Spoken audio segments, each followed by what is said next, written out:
maybe you can give a few practical tips. So with the posture, actually, the best posture is not having one. Let me explain. The body is not made to be not moving. Now I'm not in my usual environment at my parents-in-law. So this is not my chair. This is not my working space. At home, I sit on a Pilates ball. Why? Because I can be moving all the time and I can be bouncing up and down and forth. And so when the body is in movement, it balances itself a lot better. And also tension doesn't accumulate someplace. So I love these balls because I can be doing whatever it is I'm doing while I'm changing the position all the time. And I guess you have one. Okay, you have something like that. Okay. Yeah, this is only on a standing desk, obviously, right? So, yeah. Another kind of chair that I love are those chairs where you put your knees on them and they're kind of balancing. So I like that very much. But I also like to change positions and change postures for my work or my reading. So sometimes I'll be sitting, sometimes I'll be standing. Nowadays there's standing desks. You can change the height. Exactly. Sometimes I'll be sitting on the couch. Sometimes I'll be projecting what it is on the TV. So I'm also changing the distance at which I'm looking at whatever it is I'm reading. So sometimes it'll be near, sometimes it will be further away. So changing posture is a very good idea. Now, if you're going to be static or mostly static, at least make sure that your back is well sustained, that there is around a straight angle, like 90 degrees between your back and your legs and your knees, and your feet should have some support. The shoulders shouldn't they should be as far away from the ears as possible. So you also need to establish the proper height for your forearms. And actually, it's if you're going to bend your head, it's good to give it some support, or then you can have some how do you call that? Something to hold what you're reading. Right, yeah. How do you call those in English? Yeah. Atril in Spanish. Anyway, so because the idea is that you don't have to be like this, because then there's a lot of a strain for the neck. The head is a lot heavier, like 7 times heavier when it's bended like that. So all the muscles need to pull harder, and that can create other tension in other parts of your back, your shoulders, that create more constraint also for the eye muscles. So, and the idea is to have the thing at more or less the distance of an elbow, although I like to change the distance, not have all the time the same one. And ideally at the level of the eyes, or sometimes even better, a bit higher. And why that? Because when the head is going down, not only it has an effect on the muscle tensions, but it also has an effect on your emotions. Looking down is correlated with depression, and looking up is correlated with enthusiasm and joie de vivre. Actually, look at any sports person that wins the Olympic Games in something. What do? Yay! They look up, right? So when our reading posture is constantly looking down, we're closing our posture, and we're creating for our neurotransmitters information about we are depressed. We don't want to do that, yeah? What else can we do with posture? So we talked about, the height.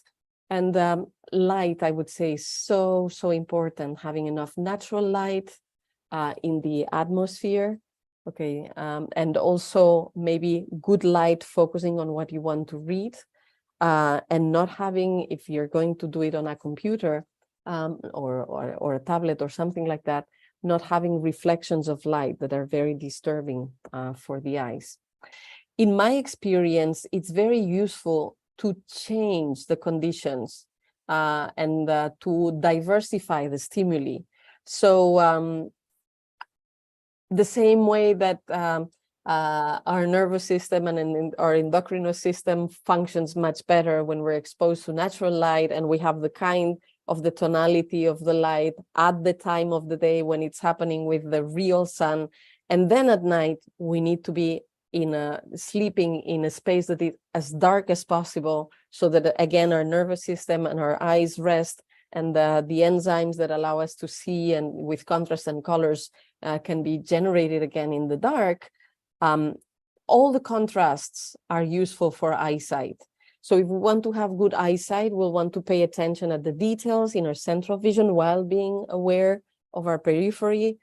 It's useful to be aware of what the left eye and the right eye is seeing independently, and then also together, because So it improves. you mean like patching, or because there Yes, was a question about somebody? Yes. Okay. So working, patching. reading, like for how long would you recommend doing that? Well, I usually recommend doing things as long as they feel nice and that they're fun, because Okay. then you're in contact with the input from your own body, and then it can tell you when it's tired or it's training or it's bored, because the more you do things with enjoyment and presence, and the better it will be. What I do is that sometimes I go walking around the side, the block of houses. I go walking around the neighborhood. Around here, it's very beautiful. And so I will cover one eye. I like a tool from another colleague of ours. Maybe you've invited her, maybe even more than once, Irena Castle. She has this thing where you can swap the shields and block. It's very nice. Anyway, but you could use a post-it, or you could use an iPad or your own hand. And so I walk around. I do one tour looking with one eye, and then the next tour I do it looking with the other eye, and I discover fascinating things when I look with one eye or the other, and then I do the tour again with both eyes, and then I allow myself to enjoy the 3D of things, and also be fascinated by the beauty in that way. But what I meant is, like, you want the contrast, like center and periphery, right and left. You want to look far and to look near, and you also want to stimulate your eyesight with a lot of light and also with little light. And to put your eyes in different conditions, so that all the different muscles and all the different mechanisms are invited to function in different ways. Something that I encourage my students to do also is to take darkness baths,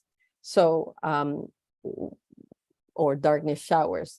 So what would that be? It's actually doing your usual hygiene practice, whatever, taking a shower, taking a bath, but to do it in the dark. Usually bathrooms tend to be one of the rooms in the house that don't have necessarily a window, so it's easier to create easily a dark space there. Maybe you can, probably there's no windows, or if there is, you can close it, you close the doors. Maybe there's a little bit of light that goes under the door, like you don't have to create total darkness, but to have the room as dark as possible, and to take your shower or your bath or whatever it is that you do with as little light as possible. And as you're doing that, in those maybe 10-15 minutes, you'll notice that at the end, you see a lot more than in the beginning, really a lot more, because the rods have had the time to be stimulated and the brain to pay attention at that. And actually, we could go as far as 2 hours into little light, or quote, quote, darkness, and we would notice that we see more and more. But we don't usually give ourselves the time to notice. So taking a bath or a shower in those conditions, it's a safe space. You know where it is. You know where you're doing. You could even order your bottles of soap and conditioner and shampoo so that you don't put the wrong thing in the wrong place. But it's a moment that you can give yourself to experience seeing in the dark. And so for reading with small print or bigger print, with light or with little light, I would actually encourage doing all of the above. And to keep changing. So sometimes you are going to read a smaller print, and sometimes a bigger print, and sometimes with more light or with less light. But one thing can I check really quick? So first of all, 2 things. One person wanted to know if you read the line or below the line when you read text, and also when you read in lower light. Let's say you talked about like darker. We'll talk about that. Do you relax? Do you just not try to read, and even if it's blurry, do you just move your eyes along the text? Or what do you recommend? So, but what I was going to say just before is that changing conditions is very interesting, but in the present moment, look for the set of conditions that is not going to create strain. Because when we create strain at that moment, that's counterproductive. So in the moment, if you need to put the letter a little bit bigger or the light a little bit bigger or the opposite, go ahead in the moment. Now, for practicing vision improvement, you can, of course, on purpose, set a little bit more challenging conditions, but you're going to do it for a short period of time, and then you can do some palming and resting, and then you go on to something else. And for reading, for speed reading, so it's a bit more of the same.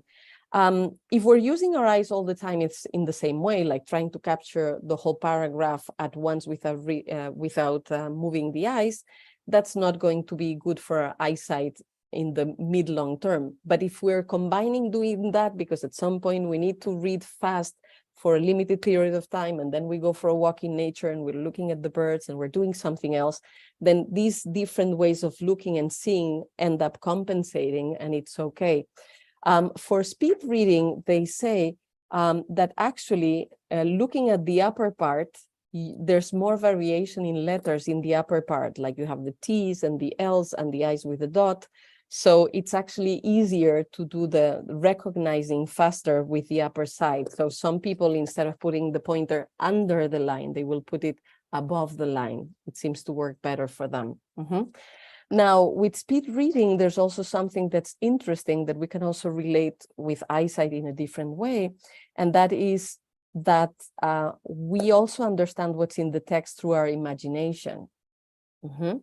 And we are not just reading with our eyes, but we're connecting also with the intuitive aspect of it. And also, as we are reading, we're not just paying attention at the shape, but rather at the meaning and the images that the meaning is creating in our mind. Imagination is very linked with eyesight and vision. And so much that, as you know, we have colleagues that see very, very, very, very, very well, perfectly well, or normally well at different distances. And when they measure, because we have a colleague that's actually an optometrist in this case, and if he would measure the shape of his eye, he would still find a refractive error, but he sees very well. So it looks like there's something happening at another level of the consciousness that is not just the anatomy and the physiology of the eye that is allowing for that clarity. And so here we open into other spheres and dimensions of eyesight and seeing and perception that go beyond.